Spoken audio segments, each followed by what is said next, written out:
Kabupaten Nunukan telah memasuki hari pertama penerimaan peserta didik baru atau PPDB pada kemarin. PPDB tahun ajaran 2022-2023 ini di SMA Negeri 1 Nunukan contohnya terpantau ramai sejak pagi. Ada 4 jalur yang digunakan untuk PPDB dan apa saja itu? Bagaimana penjelasan detailnya akan disampaikan rekan Febrianus Felis, reporter Tribun Kaltara yang sudah siap dengan informasinya. Silakan.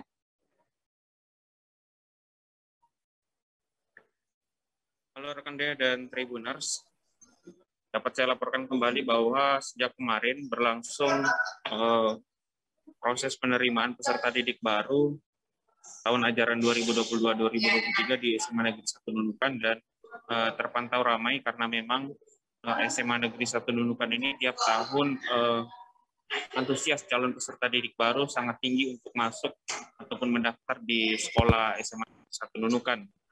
Ketua PPDB SMA Negeri 1 Nunukan Hilman dan mengatakan banyak calon peserta didik baru yang didampingi orang tuanya kemarin datang ke SMA Negeri 1 Nunukan untuk menanyakan dokumen yang harus diupload melalui link pendaftaran. Termasuk jalur sonasi yang memang kata Hilman tiap tahun ini menjadi pertanyaan orang tua calon peserta didik baru. Untuk pendaftaran PPDB di SMA Negeri 1 Nunukan hanya boleh dilakukan secara online, baik melalui link pendaftaran maupun barcode yang ditempel pada beberapa titik di sekolah. Bila mana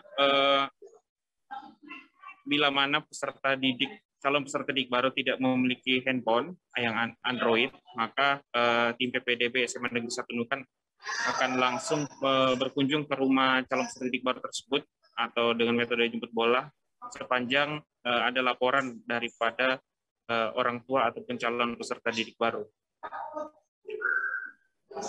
Hilma menjelaskan bahwa calon peserta didik baru untuk jalur zonasi memang tidak boleh mendaftar di 2 sekolah sekaligus. Jadi jalur afirmasi berbeda dengan jalur afirmasi, prestasi, dan perpindahan orang tua itu bisa dipilih 2 sekolah. Lebih spesifik, Hilma katakan untuk jalur prestasi, panitia akan melakukan meranking nilai calon peserta didik baru berdasarkan tingkat prestasi akademik maupun non-akademik yang diperoleh. Jadi untuk tiap prestasi, baik dari tingkat kabupaten, nasional, provinsi hingga nasional itu ada nilainya masing-masing. Sehingga ketika nilainya sama, maka akan berlaku jarak rumah atau kembali ke jalur zonasi. Akan menjadi pertimbangan untuk penerimaan peserta didik tersebut. Hilman juga membeberkan kendala orang tua atau calon peserta didik baru saat mendaftar adalah ketika mengupload dokumen lupa melakukan klik submit di link pendaftaran, sehingga mereka menganggap terkirim tapi ternyata belum, sehingga otomatis berkas yang mereka upload tersebut tidak terkirim atau terbaca di sistem dan mereka harus kembali melakukan itu sebanyak 3 kali batasnya. Adapun wilayah zonasi yang bisa melakukan pendaftaran di SMA Negeri 1 Nunukan yakni Nunukan Timur selain zona 2 itu Nunukan Utara, Nunukan Barat, Nunukan Tengah, dan Desa Binusan.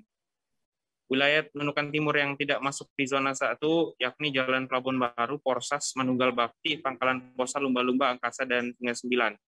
Sekedar diketahui untuk jalur zonasi di SMA Negeri 1 Nunukan itu daya tampungnya 68% dengan jumlah peserta didik 195 orang. Jalur afirmasi itu ada daya tampungnya 20% dengan jumlah 58 peserta didik. Jalur perpindahan tugas orang tua atau wali dengan daya tampung 2%, jumlah peserta didiknya 6 orang. Terakhir jalur prestasi yang daya tampungnya 10% dengan jumlah peserta didik 29 orang. Jadi semua total yang akan diterima di sekolah di SMA Negeri 1 Nunukan sebanyak 288 peserta didik. Demikian laporan sementara dari Nunukan, Kalimantan Utara. Felix kembali ke dia di studio. Baik, terima kasih rekan Febrianus Felis untuk informasi Anda. Selamat kembali bertugas. Kelahiran, usia maksimal 21 tahun, kemudian ijazah SMP atau SKL bagi ijazah yang belum terbit, kartu keluarga diterbitkan minimal 1 tahun sebelum tanggal pendaftaran, berarti tanggal 26 Juni. Kemudian KTP orang tua atau wali dan paspor terbaru 3x4 langkah ini. Itu untuk persyaratan umum.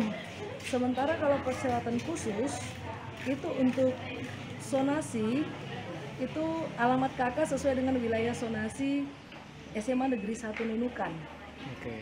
Untuk afirmasi memiliki kartu PKH atau BPNT atau KIP berasal dari zonasi maupun luar zonasi.